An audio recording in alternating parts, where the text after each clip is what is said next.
Sud Radio Berkov dans tous ses états. Le face-à-face. Et aujourd'hui, André Berkov reçoit Olivier Pierasantini, qui est diplômé de l'Institut d'études politiques de Paris, qui a fondé en 2001 un cabinet de conseil spécialisé dans l'assistance financière et juridique des créateurs d'entreprises et qui présente son livre « Comment l'oligarchie manipule l'opinion, le mirage mondialiste » et c'est aux éditions Max Chalel. Oui, édition de Paris, absolument. Alors Olivier Pierasantini, moi j'ai commencé à lire, au début j'ai regardé la couverture, avec, je la montre d'ailleurs, avec cet homme en écran de télévision, la tête en écran de télévision, et le globe. Et je me suis dit, ça y est, ça va être encore du complotisme. Sauf que vous savez très bien, auditeur de Sud Radio, qu'aujourd'hui, le mot complotisme a simplement remplacé le mot extrémisme, réactionnaire. Comme la réduction à l'Hitlérum, ça marche plus, comme facho, tout ça, ça marche plus du tout. Eh ben, on a inventé complotiste.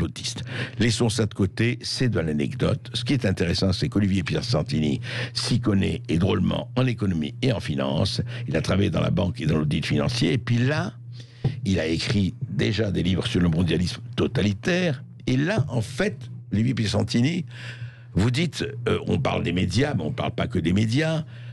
Je pars de quelque chose qui m'a beaucoup frappé. Ce week-end, on a reçu, on a lu des rapports tout à fait fascinants sur la manière dont la Chine, pour ne parler que d'elle, s'est répandue et a placé des hommes, et pas des 10, pas 20, mais des centaines de milliers, la Chine c'est 1,5 milliard d'habitants bien sûr, dans les sphères politiques, économiques, financières et autres, d'organismes internationaux et même d'organismes nationaux. Vrai ou faux? Ah mais totalement vrai. Vous savez, la Chine est entrée à l'OMC en 2001.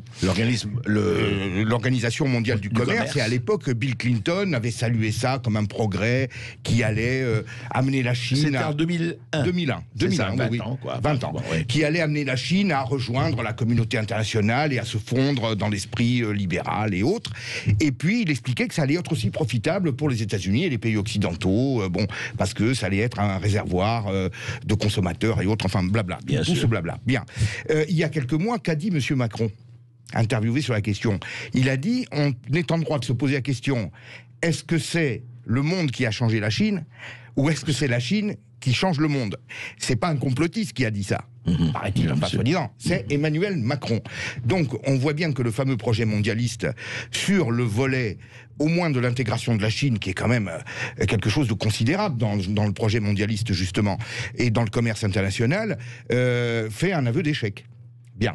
Et comme vous le dites, la Chine métastase toutes les institutions internationales. Je pourrais vous citer la mainmise. Des exemples? Ah ben précis, hein. elle a carrément la main mise sur la commission des droits de l'homme de l'ONU, c'est quand même extraordinaire, hein, là c'est le pompon, les affaires industrielles, tout ce qui concerne les télécommunications, c'est-à-dire toutes les commissions de l'ONU qui concernent ces éléments-là, sont aujourd'hui soit dirigées par un Chinois, soit il y a une très forte présence. Quant à l'OMS, l'OMS est dirigée par un Éthiopien. L'Organisation mondiale de la santé, oui, voilà. On a beaucoup parlé en ce moment. Dont on a beaucoup parlé, et dont le rôle a été particulièrement controversé, n'est-ce pas? Alors elle est dirigée par un Éthiopien, excusez-moi, je n'arrive jamais à retenir son nom. Oui, mais il faut savoir que l'Éthiopie est, je mets des guillemets, une colonie chinoise. Parce que les Chinois, oui, les Chinois ont investi massivement en Éthiopie. Ils ont racheté des millions d'hectares de terre qu'ils cultivent et qui servent à préserver leurs approvisionnements futurs, puisque la Chine a toujours une crainte au niveau de son autosuffisance alimentaire.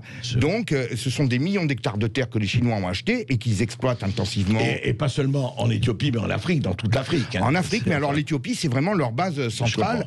Et alors, ce dirigeant de l'OMS, qui est un ancien du Parti communiste, enfin marxiste, puisque l'Éthiopie a été gouvernée pendant très longtemps par un régime dictatorial marxiste, bon, il y a en plus une espèce de correspondance idéologique. Alors peut-être que tout ça nous aiderait à expliquer pourquoi, sur les débuts de la pandémie, nous avons eu quand même des atermoiements, on va dire. C'est le moins qu'on puisse dire. Alors encore, on va dire qu'on est complotisme. Enfin, quand on observe certaines carences et qu'on voit de qui elles émanent, on est en droit de se poser des questions. C'est parti de Wuhan. L'OMS a mis 1 mois, 2 mois à expliquer et à parler de cela, on le sait. Mais moi, je voudrais revenir alors au fond du livre, et ça m'intéresse pour les auditeurs, ça intéresse nos auditeurs. Le projet mondialiste. On va essayer de le définir. Et on va essayer de le définir parce que souvent, il se passe quoi? Beaucoup de gens, et à mon avis, font une erreur maladroite en disant « Ah oui, la trilatérale, Bilderberg et compagnie ». Ça devient le test, vous savez, du complot mondial, etc. Bien sûr. Or, il y a, au-delà de ça, il faut vraiment pas s'arrêter à l'anecdote. Il y a effectivement un projet mondialiste où les gens pensent pareillement qu'il faut un gouvernement mondial pour tout le monde, quoi. Alors, c'est quoi le projet mondialiste? Alors, André, il y a deux choses, il y a deux termes, je pense qu'il faut bien les définir, il faut mettre les bons mots. Il y a la mondialisation. La mondialisation, elle existe, elle est factuelle. Oui, et elle n'est pas mauvaise, d'ailleurs. Elle n'est pas mauvaise, c'est un grand progrès. On voyage, on connaît mieux les peuples, on se sent plus proche des autres peuples. Vous voyez, quand, par exemple, ces enfants thaïlandais étaient enfermés dans une grotte pendant quelques jours, mes enfants priaient pour qu'on les sauve, vous voyez, donc on a une proximité, on se sent pas les ennemis des autres. Beaucoup de pauvres sont sortis de la pauvreté grâce à la mondialisation. Bien sûr, donc il y a des aspects positifs, mais derrière la mondialisation, qui est un fait qu'on ne combat pas, qui n'est pas forcément souhaitable de combattre, il y a un projet mondialiste. Ce projet mondialiste, si vous voulez, c'est un projet de gouvernement mondial. Et ce projet de gouvernement mondial, il a été explicité par plusieurs personnalités.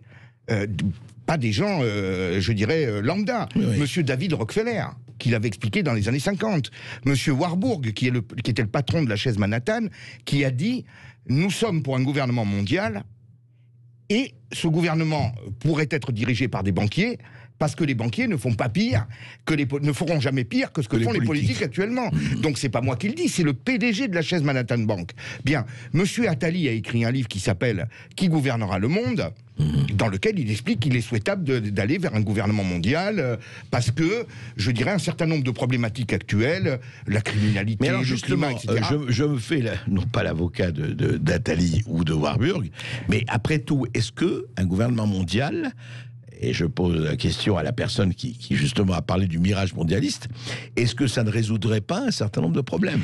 Alors écoutez, moi je vais vous expliquer. Cette histoire de gouvernement mondial, je vais vous dire deux choses. Ça s'inscrit dans un combat, mais qui est un combat feutré, caché, bien entendu, qui n'est pas à la portée de tout le monde, je dirais. C'est un combat entre des multinationales, des banques, des GAFA, qui...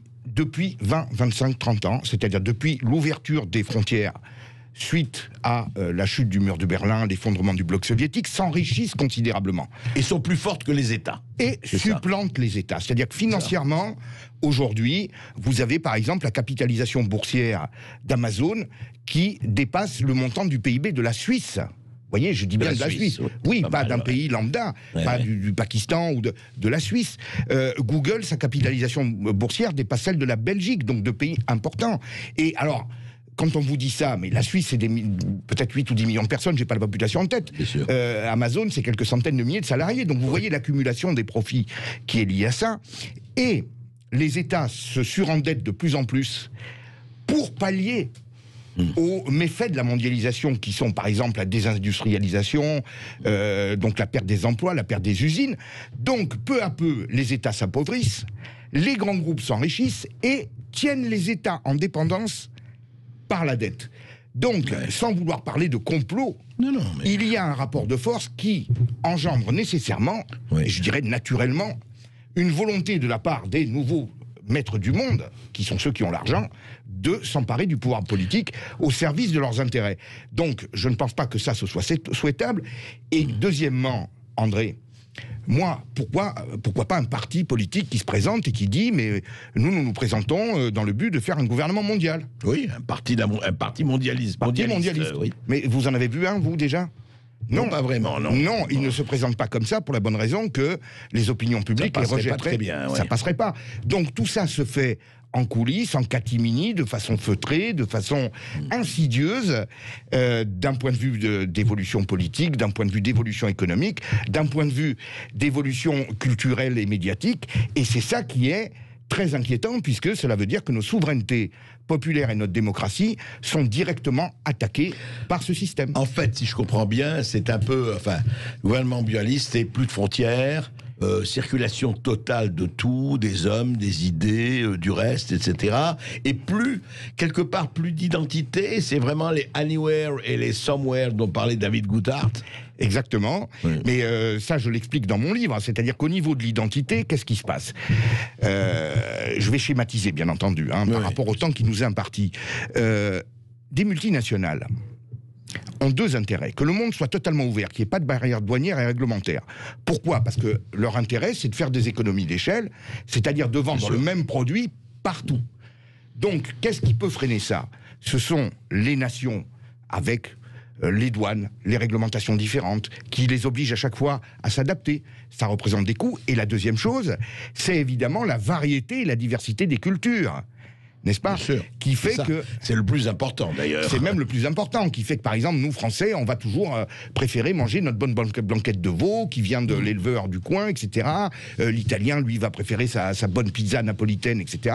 Et tout ça, ça freine des marques de pizza surgelées, par exemple, en Italie, ou évidemment de la viande quasiment artificielle aux hormones. Bon, et donc, il est bien évident qu'ils ont intérêt à créer une masse de consommateurs mondialisés, si j'ose dire. Voilà. On va en reparler puisqu'on est presque à l'heure du déjeuner. Alors attention, hein, que manger racine de ce point de vue, il n'y a pas de problème. Manger français. Voilà. Après, on se retrouve tout de suite. On se retrouve dans quelques instants avec Olivier Piacentini et André Berkoff. Et vous aussi qui nous appelez au 0826 300 300. On vous attend évidemment à partir de 13h15. À tout de suite. Les Français parlent au français. Les carottes sont cuites. Les carottes sont cuites. Sud Radio Berkoff dans tous ses états. Pas tout à fait cuite. Et si j'ai invité Olivier Piacentini pour son livre Le Mirage mondialiste, c'est parce que moi j'ai une conviction, et je ne suis pas le seul, que les clivages gauche et droite ne sont plus les plus pertinents, de loin. Aujourd'hui, c'est entre mondialistes et souverainistes. On le sait, ça se cache, mais toutes les déclarations que vous pouvez voir chez les politiques de droite et de gauche, vous voyez que ça se passe autrement.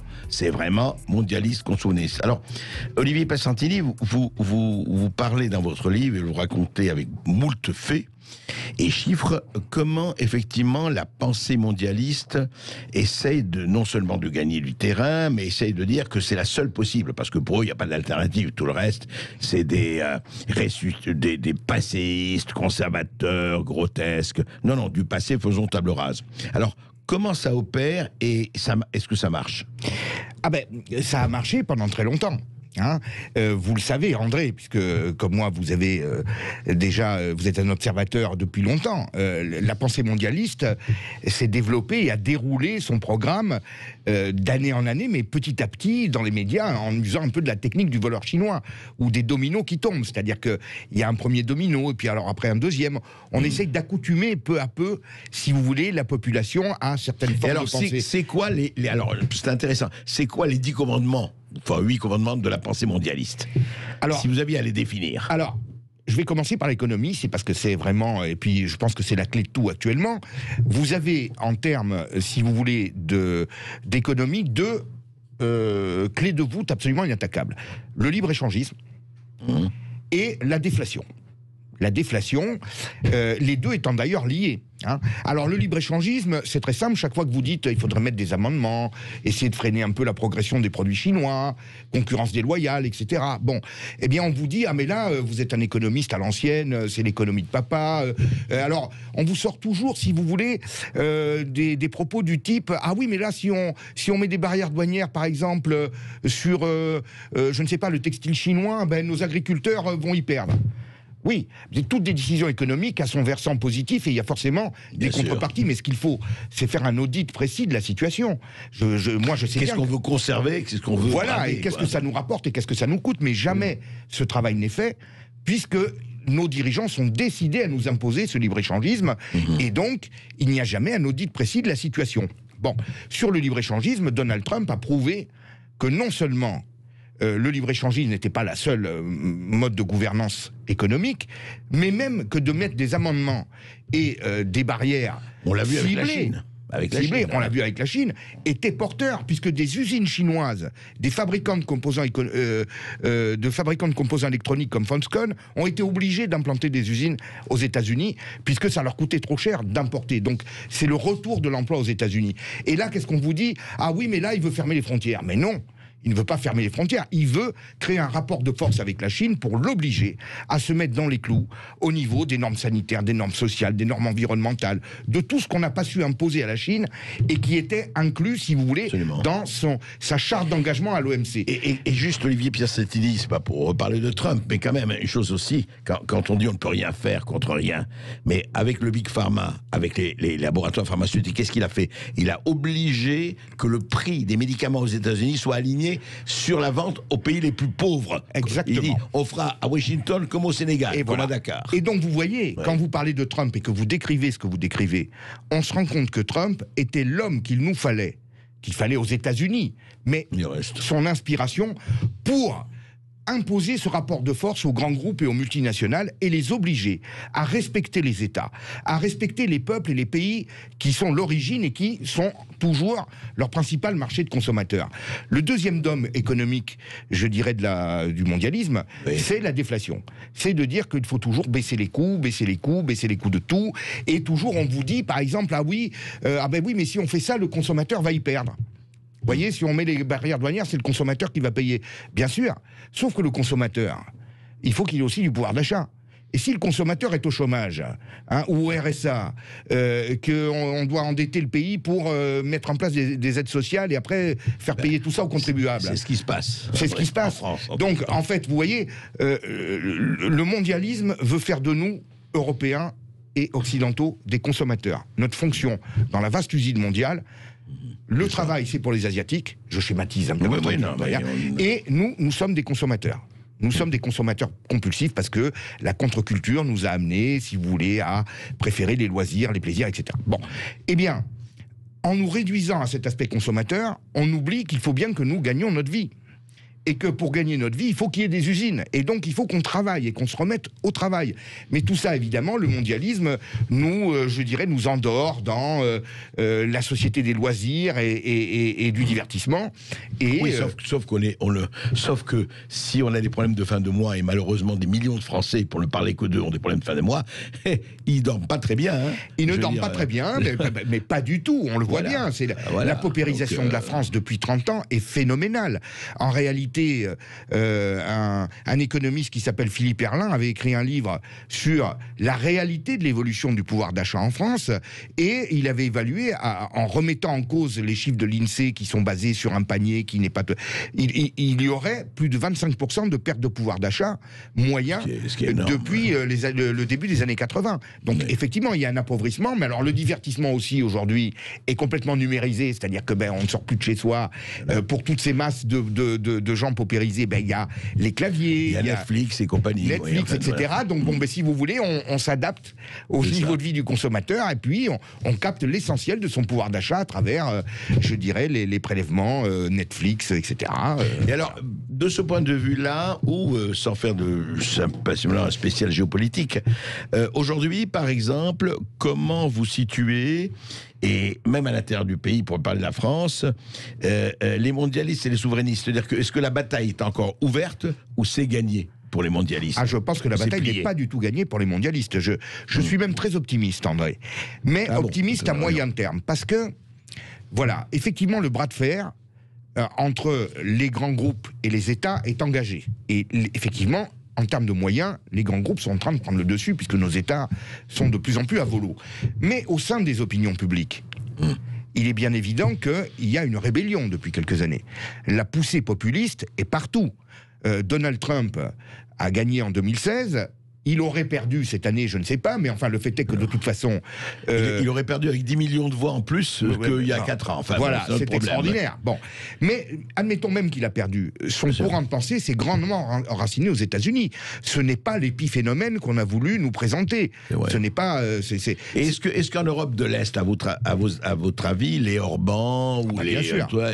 vont jouer un rôle, ou les Salvini en Italie, etc. Bien sûr, mais écoutez, vous prenez l'Italie. En Italie, la Lega représente 35% de l'électorat dans tous les sondages. Elle serait largement en tête si des élections arrivaient demain, et Salvini a été écarté du pouvoir parce que j'appelle une espèce de forme de coup d'État. Alors lui-même a fait une erreur. Bon, il a fait une erreur stratégique.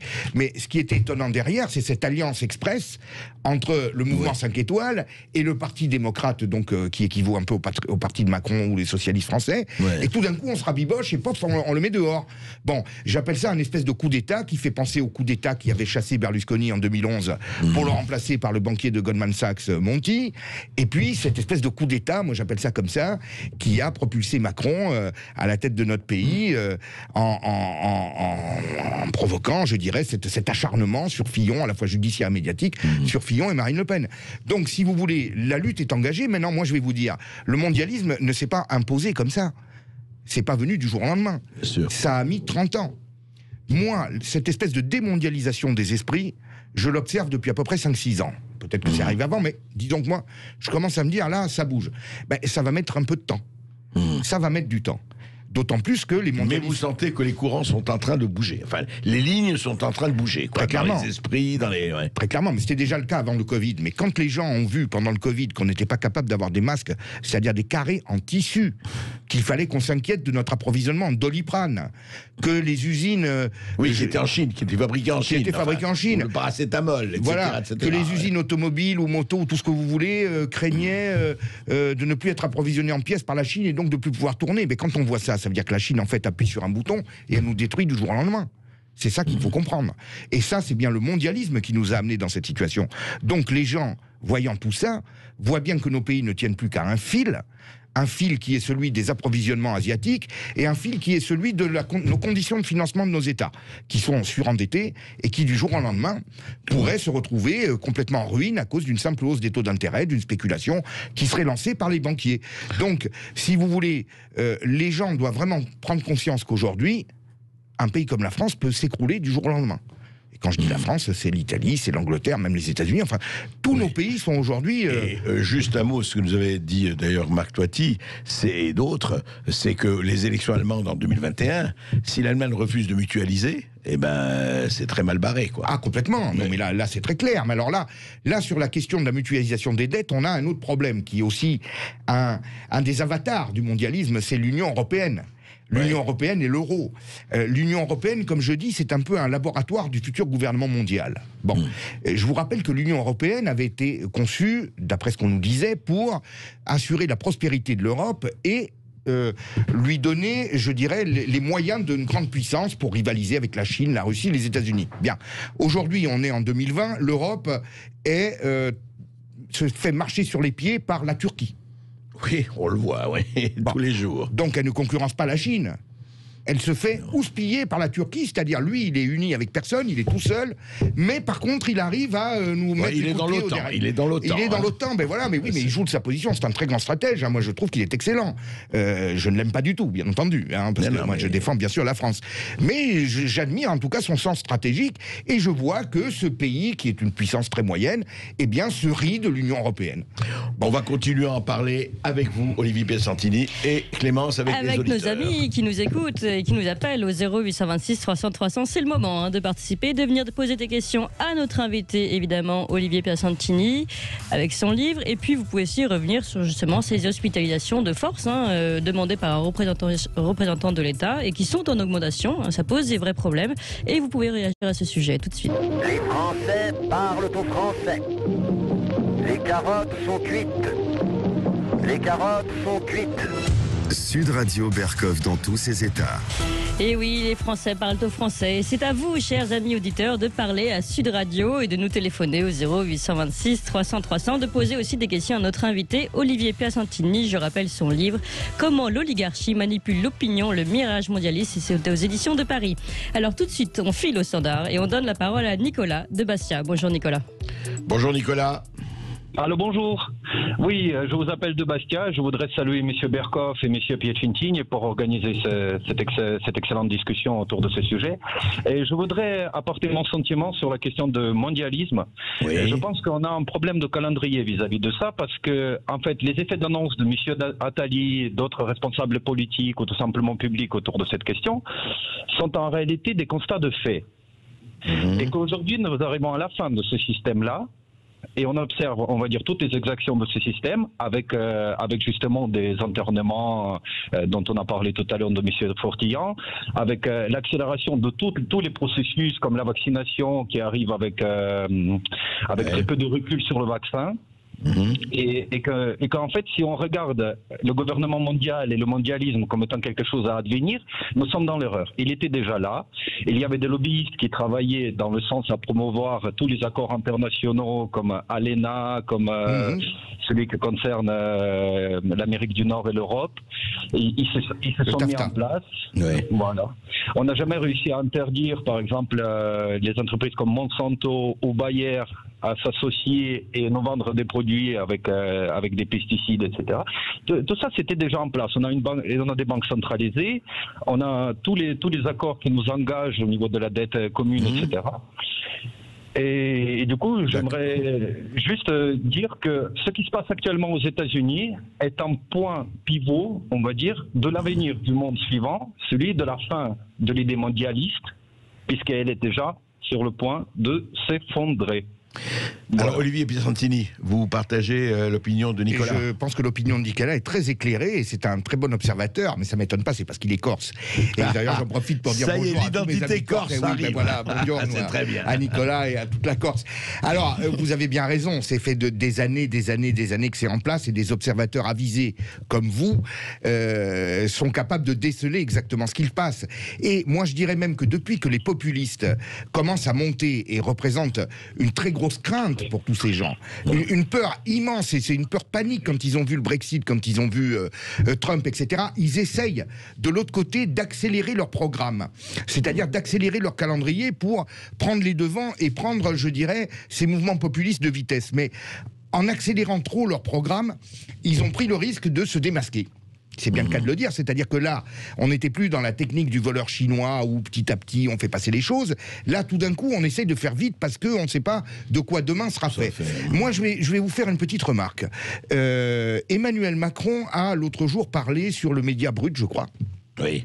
Et alors, on n'a retenu que des histoires de violences policières. Bon. Mais il a dit une phrase extrêmement importante et très, je dirais, subliminale et mystérieuse. Il a dit... Peut-être que je ne pourrais pas me représenter en 2022 parce que je serais obligé de faire des choses très dures. Parce que je serais obligé de faire des choses très dures. Bon, on peut se demander qu'est-ce qu'il sera amené à faire. Alors, moi j'ai une petite idée derrière la tête quand même, hein. Ça m'arrive. Allez, faites votre prophète, Olivier. Oui. Enfin, votre prédicateur. Votre prédicateur. Alors, je vais vous dire, je l'ai fait il y a 2 mois pour quelque chose qui s'est réellement produit. Et je vous dirai après. Moi, je pense qu'il va être amené très probablement, dans les mois à venir, à déclencher les processus de directive BRRD. C'est-à-dire que BRRD, c'est une directive qui date d'août 2016, qui est une directive européenne qui a été ratifiée par le Parlement français. Oui. Très vite après l'arrivée de Macron, comme par hasard d'ailleurs, et c'est une directive qui prévoit de ponctionner les comptes des épargnants au-delà de 100 000 euros pour enflouer les banques. Or, avec ce système d'intérêt négatif depuis des mois, les banques sont en très grande difficulté. Les compagnies d'assurance, le risque crédit, évidemment, avec tous ces crédits qui sont sollicités, enfin les entreprises en grande difficulté. Vous voulez dire qu'il a tellement imposé, il ne peut plus imposer, il va s'en prendre au compte. Ah oui. Mais c'est prévu dans la loi, c'est-à-dire que, si vous voulez, cette possibilité qui a été testée à Chypre en 2011 est passée dans la législation européenne et dans la législation nationale. Elle est actée, quoi. Elle est actée. Ça fait d'ailleurs 3 ans que j'en parle sur mes réseaux sociaux et dans les conférences que je fais. Et donc, moi, quand j'entends ça, je me dis, mais est-ce que ça pourrait ne pas être ça ? Vous voyez ? Est-ce que ça pourrait ne pas être ça? Parce que, véritablement, moi, des choses très dures, bon, augmenter les impôts, mais enfin, ça, maintenant, on a l'habitude. Oui, on va sur le patrimoine, quoi. On va sur le patrimoine, mais écoutez, André, ça aussi, j'avais écrit un bouquin qui s'appelle OPA sur l'Élysée, qui parlait donc de Macron, de sa campagne, qui a financé sa campagne, et quel serait son projet. Moi, j'ai toujours dit que le projet de Macron correspondait aux gens qui l'ont financé, c'est-à-dire les grandes multinationales, et que c'était une volonté de capter le patrimoine des Français. Est-ce que vous ne pensez pas quand même que cet acharnement sur les commerçants, les artisans, sur le patrimoine immobilier également, ça c'était déjà avant, ne correspond pas à cette volonté d'exproprier les Français de leur travail et de leur indépendance économique? Écoutez, qui vivra verra, voilà. Oui, Nicolas, vous vouliez ajouter quelque chose? Oui, Rapidement. Oui, bien sûr, bien sûr. Je veux dire, on doit se tourner tous, je pense, actuellement vers ce qui se passe vers les États-Unis, parce que les États-Unis actuellement est toujours le phare du monde sur le monde à venir, et que effectivement, il faut prêter une attention toute particulière aux élections américaines. Aujourd'hui, il y a l'annonce des grands électeurs, et ensuite ce qui va suivre, parce qu'aux États-Unis, il y a ces dispositions, ces directives qui risquent, on va dire, de bousculer un petit peu la destinée du monde libre. Alors Nicolas, je peux vous dire une chose, on suit ça très fortement. On a été les premiers ici à raconter ce qui se passait au niveau de Biden et de l'Obamagate, et on va suivre ça. On se retrouve après ceci. Et vous continuez de nous appeler au 0826 300 300, prenez la parole, hein, que vous soyez corse ou pas d'ailleurs, on vous accueille tous. Allez, à tout de suite. Les carottes sont cuites. Sud Radio Berkoff dans tous ses états. Et André Berkoff est toujours avec son invité Olivier Piacentini, dont son livre « Comment l'oligarchie manipule l'opinion, le mirage mondialiste » aux éditions de Paris. Et puis vous aussi, hein, vous êtes tous là et vous êtes bien présents. Vous nous appelez au 0826 300 300. Tout de suite, on va à Albi pour donner la parole à Christian. Bonjour Christian. Bonjour Christian. Oui, bonjour à votre invité aussi. J'avais une question pour votre invité, juste un petit mot avant pour dire un mot pour Clémence, qui a l'air toujours de bonne humeur et qui donne un petit peu de bonne humeur aussi, parce que c'est vrai. Vraiment, merci Christian. Ah oui, vous donnez, c'est un plaisir de vous entendre. Quoi. Adore l'émission, mais vous-même, c'est très bien. Quoi. Et voilà, donc j'avais une question et une remarque, mais par ailleurs, votre invité apporte des jugements qui sont à la fois paraissent très intéressants et en même temps qui font presque un peu peur. Mais, enfin, ah ben oui, c'est ça. Mais c'est très intéressant ce qui... Allez-y Christian, voilà. On écoute. Mon problème, depuis quelque temps, je suis intrigué par le Parti communiste chinois et par l'implication d'hommes politiques français qui sont membres de fondations qu'on sait pas mieux que moi, genre France-Chine, Shanghai, quelque chose comme ça. Dedans, j'ai vu qu'il y avait des Young Children, voilà, comme Macron, Philippe, Véran, sa compagne, la députée, Elisabeth Borne, Greffe. Tous ces gens-là, ça m'intrigue. Tous membres de fondations. Il y avait sur Raffarin en premier, bien sûr Lumet. Ils sont tous très proches du Parti communiste chinois. Et, je m'intrigue et qu'est-ce qu'en passe votre invité à ce sujet? Ah ben là, j'en pense... Olivier Piacentini, alors. J'en pense énormément de choses, mais... Alors... Je vais vous répondre. Je vais déjà vous faire une observation générale, puisqu'on parle du traitement médiatique sous le prisme du mondialisme. Observez la mansuétude des médias par rapport à la Chine, qui est un pays totalitaire. Totalitaire, c'est même pas un pays autoritaire, c'est totalitaire, où les gens sont fliqués par la reconnaissance faciale permanente et scorée. Les bonnes notes. Les bonnes notes si vous avez craché dans la rue ou je ne sais quoi, etc. Bon, un pays qui, je dirais, martyrise, on le sait, les Ouïghours, qui sont une minorité musulmane. Personne n'en parle, alors que, paraît-il, il y aurait une islamophobie terrible en France. Bon, en Chine, on n'en parle pas. Bon, et même les pays musulmans, comme l'Arabie Saoudite, ont de très bonnes relations avec la Chine. Là, le problème n'existe pas, pas un mot. On martyrise également les chrétiens, je peux le dire. On martyrise les opposants. On assassine et on condamne à mort des tas de gens, et après on envoie la facture de la balle à la famille. Enfin, c'est tout des choses comme ça, toute la journée. Et visiblement, ça passionne pas les médias. Alors, sur les personnalités que vous venez de citer, Raffarin, bon, écoutez, moi je sais pas, enfin, je veux dire, de faire l'apologie de la Chine, de parler, j'ai vu je dirais, des interviews de lui à propos de la Chine, où il est dithyrambique, où tout marche bien là-bas, c'est formidable. Vous avez une personnalité comme Laurent Alexandre, qui se fait l'apologue de la Chine en permanence. Moi, je vais vous donner des indications sur deux personnes. Dominique de Villepin et Romano Prodi. Donc Dominique de Villepin, notre ancien Premier ministre, Romano Prodi, ancien président du Conseil italien et ancien président de la Commission européenne. Ces deux personnes ont des cabinets de conseil, en tant qu'avocat pour Dominique de Villepin. Ce qui est leur droit le plus strict. Leur droit le plus strict, sauf qu'ils servent de poisson pilote aux entreprises chinoises pour les aider à racheter des entreprises, l'un en Italie, l'autre en France. Et par exemple, Romano Prodi a joué un rôle très important dans le rachat de Pirelli par un groupe chinois. Vous voyez, Dominique de Villepin a traité pas mal d'affaires, dont par exemple une affaire de matériel agricole où il a tuyauté donc les Chinois pour acheter... Oui, mais ça c'est leur boulot, Olivier Piacentini. C'est pas pour les défendre. Mais je veux dire, en tant qu'avocat d'affaires, est-ce que ce n'est pas leur boulot de... Alors vous allez me dire, oui, mais alors on brade la nation. Mais est-ce que vous pensez, quand vous dites avocat d'affaires, ce sont avant tout, je dirais, leur valeur ajoutée en tant qu'avocat d'affaires, elle tient à quoi ? À ce qu'ils ont été les politiques. Bien sûr. Et donc c'est là que vient le problème. Moi, évidemment, bon, il y a des avocats d'affaires, des Chinois veulent racheter, je comprends. Il faut voir le sort. Cette fameuse usine matériel agricole, elle a été bazardée au final, vous voyez. Et bon, je doute que quand même quelqu'un comme De Villepin ne se rende pas compte de ce qu'il fait. Et je pense que là, on use d'une influence politique pour favoriser un pays étranger. Vous dites en tout cas que la Chine envoie un peu partout maintenant, à tous les niveaux, bien sûr, politique, économique, etc. On revient à ce qu'on disait au début, bien entendu. Dans tous les pays, alors je connais ces deux cas-là, dans tous les pays, il y a évidemment des poissons pilotes qui les aident à pénétrer notre marché, non seulement en termes de produits, mais aussi sur le rachat d'entreprises. Et moi, je trouve que c'est particulièrement grave quand on connaît quand même le mode de management des Chinois. Vous savez, les Chinois, quand ils rachètent des usines françaises, c'est pas pour favoriser l'emploi et le niveau social des ouvriers. Il y a qu'à voir comment ils traitent les leurs. Vous voyez ce que je veux dire? C'est souvent pour s'emparer d'une technologie, d'un savoir-faire, et puis après on bazarde de tout, on l'envoie là-bas. Voilà, on les adopte, on le fait chez nous, Chinois, et puis le reste... Voilà. Est-ce que vous pensez que M. De Villepin ou M. Prodi ne le savent pas? Enfin, ou sans doute pas. Enfin, que soyons sérieux. Ils se servent d'une influence politique pour arriver à ça. Donc, moi, je veux bien si, par exemple, un Américain ou un Italien ou un Allemand rachète une usine française. Bon, nous-mêmes, on en rachète ailleurs. Mais là, on sait très bien que c'est de la captation de patrimoine. C'est ce que faisait l'Amérique avant Trump et ce que fait l'Europe aujourd'hui. Exactement. Exactement. Allez, on reste dans le sud-ouest, on part à Bordeaux et on donne la parole à Frédéric. Bonjour Frédéric. Frédéric, bonjour. Bonjour messieurs Piacentini et Bercoff. Bonjour Frédéric. Alors je vais parler d'un troisième sujet, mais bon, pour monsieur Piacentini, déjà au début des années 80, j'avais lu des articles dans le Monde diplomatique, Le Point, l'Express, à propos de ces prochains gouvernements des grandes sociétés à travers le monde. Donc ça fait que 40 ans qu'on en entend parler. Tout à fait. Voilà. Ensuite, monsieur De Villepin, qui c'est qui a vendu les autoroutes à Vinci avec Chirac? Oui. Voilà. Alors maintenant, voilà, je termine là et je voulais parler des hospitalisations de force à propos de, si j'ai bien compris, à propos de ce film, ce reportage Hold Up. Alors, oui, à propos de Jean-Bernard Courtier. Oui. Voilà, alors ça m'intéresse relativement peu parce que bon, voilà, apparemment il y a sans doute une histoire de conflit. Bon, très bien. Oui.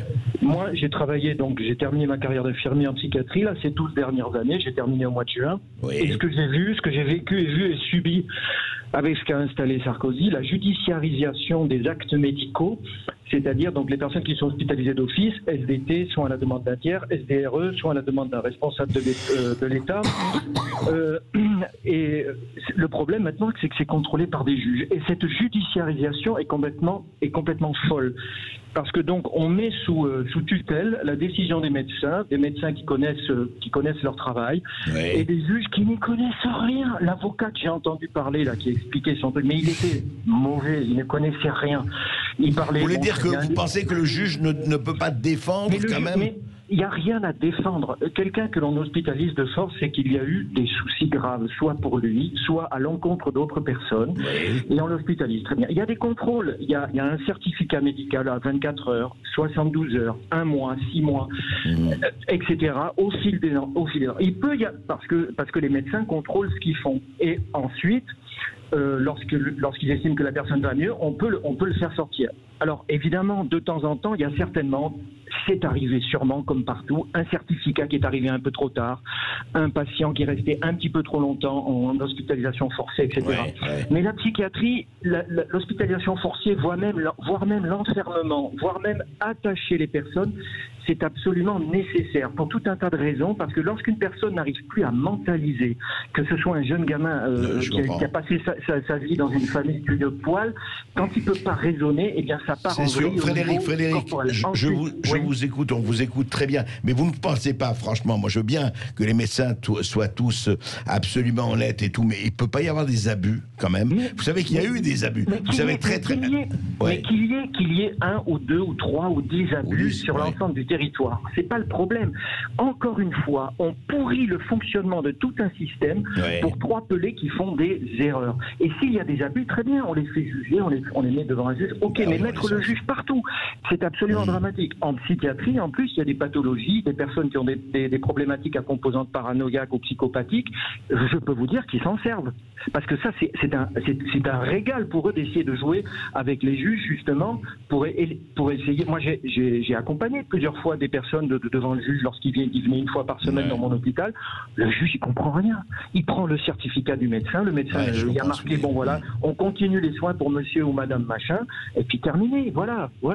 Et même si le patient réclame ceci, réclame cela, le juge dit, ok, très bien, je prends note. Et c'est un petit peu comme pour les permis de conduire. Il ne donne surtout pas la réponse tout de suite, parce que dans certains cas, ça pourrait extrêmement mal dégénérer. Bien sûr. Et puis voilà, et puis c'est comme ça. Mais le problème, c'est que les médecins, je ne comprends pas qu'ils ne défendent pas leur travail. Oui, mais alors justement, Frédéric, cette judiciarisation, elle existe depuis 10 à 15 ans maintenant. Alors mais justement, c'est complètement incompréhensible. Mais voilà, pourquoi les médecins ne défendent pas de ce point de vue leur terrain? C'est exactement comme ce qui s'est passé avec l'hydroxychloroquine, où le gouvernement, ces espèces de crapules, ont absolument interdit aux médecins de prescrire l'hydroxychloroquine. Les médecins ne sont pas assez grands pour juger des effets secondaires de ceci ou cela en fonction des pathologies des patients. Et les médecins ne font rien. Il y a un ordre des médecins, ils ne font rien. Parce que cette judiciarisation est extrêmement complexe. Ça crée une administration insupportable, des déplacements de juges extrêmement coûteux, des déplacements de chauffeurs extrêmement coûteux, du personnel qui est et les médecins du coup se rangent à la vie de ça. Et je peux vous dire qu'il y a également, vous allez peut-être l'apprendre, parce qu'on a eu la visite d'une commission européenne qui est chargée une commission de surveillance des traitements dégradants et de la torture en Europe. Donc il y a des commissions qui passent, ils sont venus à Bordeaux, donc ils sont passés, je crois, au commissariat central pour du maréchal Juin, ils sont passés dans 2 services dans mon hôpital, à la brigade de gendarmerie de Hougoum. Vous vous rendez compte, ça veut dire que dans l'esprit de ces crapules d'Européens, il y a des personnes qui sont certains qu'en Europe, en France et dans d'autres pays, il y a des personnes qui torturent. Il y avait une liste de personnes, il devait y avoir, au vu des noms, il y avait peut-être un Danois, un Hollandais, un Allemand, Frédéric, on va en reparler. Alors, je vais vous dire, vous restez en contact, on va prendre votre numéro, on va faire un spécial là-dessus, parce que, effectivement, ça mérite de creuser ça, parce que moi, j'entends d'un côté, gens qui disent, bon, c'est formidable, il faut les juges qui défendent, et vous, qui êtes effectivement sur le terrain, et qui dit, non, ça va pas du tout, il y a eu un problème, il y a une déformation, et moi, encore une fois, la question que je pose, pourquoi les médecins, est-ce qu'il n'y a pas que l'ordre des médecins, il y a des collectifs de médecins, pourquoi ils ne prennent pas la parole de façon beaucoup plus précise là-dessus. Merci Frédéric. Je voulais juste poser une question à Frédéric rapidement. Comment vous expliquez, Frédéric, l'augmentation des hospitalisations par ordre de l'État dans ce cas-là? Des hospitalisations obligatoires. Alors là honnêtement, je n'ai pas du tout les chiffres parce que je n'ai pas du tout regardé ce genre de chiffres. Pourquoi est-ce qu'il y aurait davantage d'hospitalisations forcées en demande de l'État? Et je pense qu'il y a... Quand on regarde l'état des prisons également, les prisons se retrouvent face à des gens qui sont en prison mais qui devraient être en psychiatrie parce qu'on les a mis en prison pour différentes raisons, parce qu'ils ont commis des délits, mais leur fonctionnement relèverait peut-être plus de la psychiatrie. Il y a quand même beaucoup de personnes dans notre pays qui sont en difficulté, en très très grande difficulté. Oui, mais enfin, maintenant aussi quand on assassine des bonnes femmes en les défenestrant, on dit qu'ils sont déséquilibrés. Alors moi je veux bien, hein. Enfin, il y a aussi des choses... Là c'est très difficile de savoir exactement pourquoi on met un tel en prison et un tel à l'hôpital psychiatrique. Et comme vous le disiez tout à l'heure, il y a un nombre de fermetures de lits extrêmement important. Moi, je l'ai vécu dans mon hôpital. C'est ça qui est grave aussi. C'est ça qui est grave. Frédéric, merci. On reparle avec vous de ça. On va prendre vos coordonnées. On reparle avec vous de ça. Merci beaucoup en tout cas. Et continuez de nous appeler au 0826 300 300. On se retrouve dans quelques instants. Les carottes sont cuites. Sud Radio Berkoff dans tous ses états. Et la conversation continue entre André Berkoff et son invité Olivier Piacentini et vous qui nous appelez tous au 0826 300 300. Et tout de suite on file à Paris pour donner la parole à Jacques. Bonjour Jacques. Bonjour messieurs. Bonjour Jacques. Voilà, bonjour Jacques. Je comprends bien le raisonnement et votre raisonnement sur la mondialisation, l'objectif politique d'un gouvernement mondial, etc. J'y adhère d'ailleurs en totalité. Il y a juste un point qui me semble tout de même poser problème. Parce que dans cette configuration que vous indiquez, il s'agirait de l'alliance de grands financiers, de patrons des GAFA, etc., enfin de grands patrons internationaux, avec la Chine, parce que ça implique la Chine. Bien sûr. Voilà. pensez-vous... Alors, la Chine peut être intéressée à un gouvernement mondial, les communistes chinois peuvent être intéressés à cela, qui sont essentiellement des nationalistes, à condition que ce soit eux qui dirigent le gouvernement mondial. Oui, ça c'est sûr. Voilà, et le problème, excusez-moi, une seconde encore. Allez-y. Le problème, c'est que les autres n'ont pas du tout envie de laisser le pouvoir à la Chine, à mon avis. Alors, vous posez une excellente question, Jacques. Mais cette question, elle est très simple. Pourquoi est-ce qu'il y a une alliance d'intérêts entre le monde de la finance et les grandes multinationales et la Chine? Tout simplement parce que ce sont les multinationales et le monde de la finance qui ont fait décoller la Chine. Au sortir, donc après les événements de la place Tiananmen en 89, la Chine était un pays très pauvre, qui ne fabriquait plus rien, qui était sous un régime marxiste-léniniste classique, on va dire, et qui était complètement en marge. Et le gouvernement chinois, ayant vu cette révolte, a bien compris qu'il fallait que les choses changent. C'est la fameuse théorie de Deng Xiaoping, peu importe que le chat soit noir ou gris, pourvu qu'il attrape des souris. Et donc il a accueilli, avec son intelligence exceptionnelle que tout le monde lui reconnaissait, les multinationales occidentales pour aider la Chine à décoller d'un point de vue économique.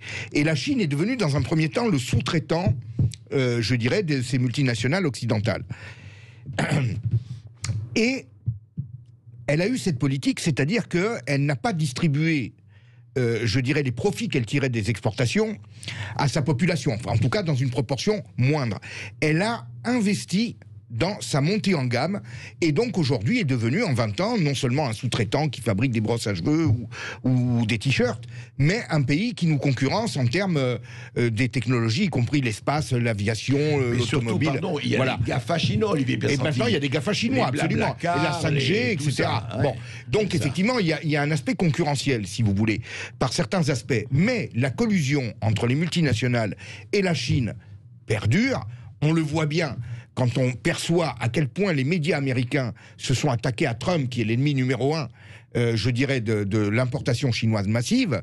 Ce gouvernement mondial, les Chinois le préparent déjà. Et on en a parlé depuis le début.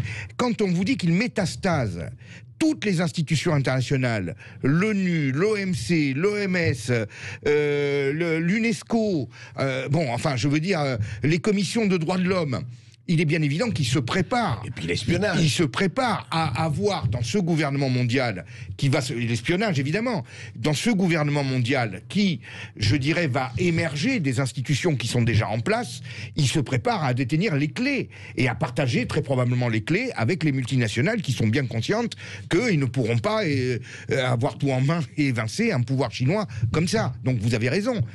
Ce fameux gouvernement mondial est probablement dans l'avenir porteur aussi d'autres types de tensions.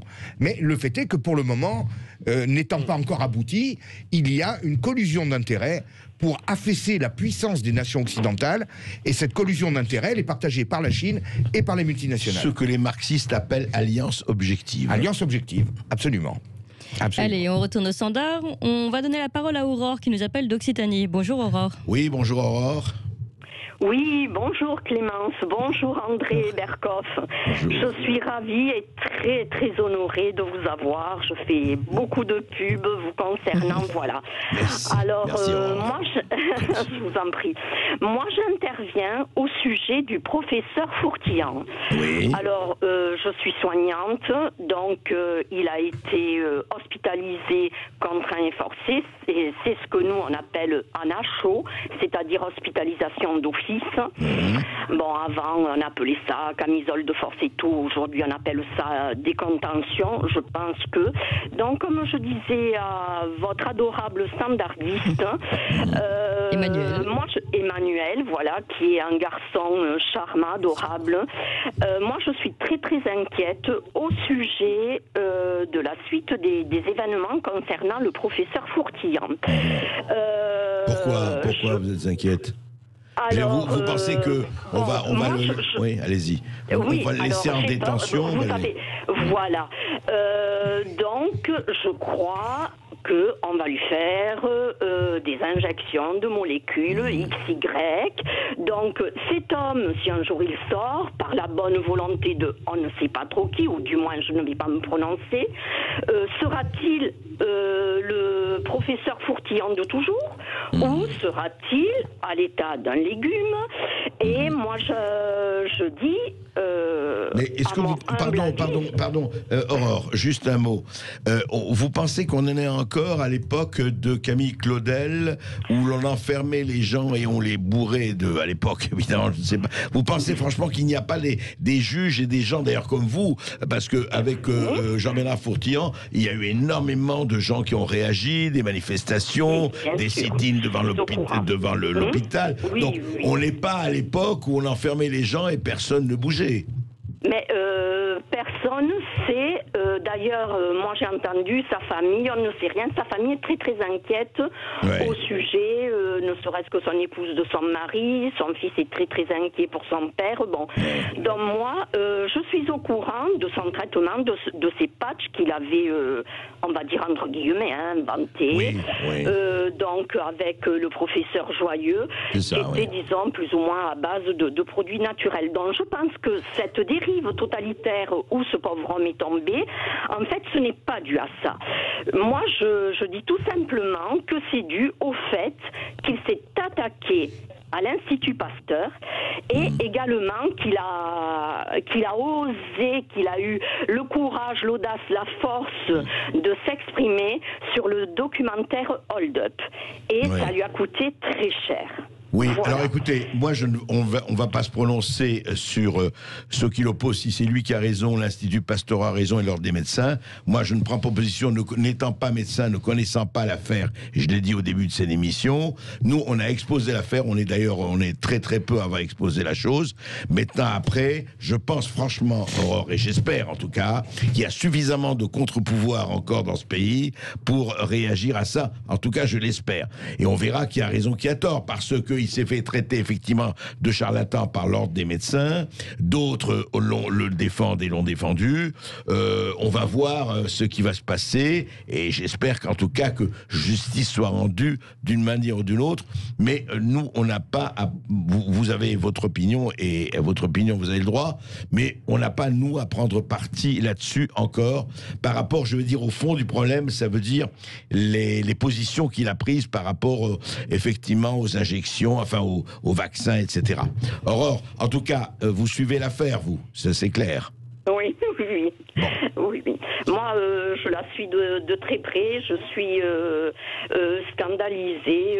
Je suis aussi, je voulais rebondir sur le député Patrick Vignal et vous exprimer aussi toute mon indignation sur ce monsieur. Voilà. Vous savez, on l'a dit aussi. Vous avez vu que là-dessus, on a été très clair. Merci en tout cas, Aurore. Merci. C'est moi qui vous remercie. Merci. Très bon courage, bonne continuation. À bientôt. Merci. Merci beaucoup, Aurore. Au revoir. Eh bien, merci beaucoup à vous, André Berkoff. Merci à vous, Olivier Piacentini. Je rappelle votre livre « Comment l'oligarchie manipule l'opinion ». Le Mirage mondialiste aux éditions de Paris. Et voilà, vous pouvez venir, donc si vous êtes à Paris, faire signer votre livre, justement, c'est à la librairie française dans le 15e arrondissement. C'est où exactement ? 5 rue Auguste Bartholdi, et donc ce serait volontiers que j'accueillerais les auditeurs de Sud Radio 5 pour prolonger les échanges. Bartholdi, dans Paris 15e, c'est ce samedi, c'est samedi, ça ? Oui, à partir de 14h. À partir de 14h, voilà, c'est bien noté pour les Parisiens et ceux qui sont dans la région.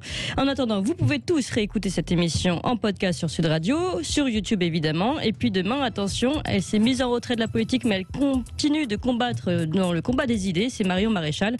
On la reçoit demain.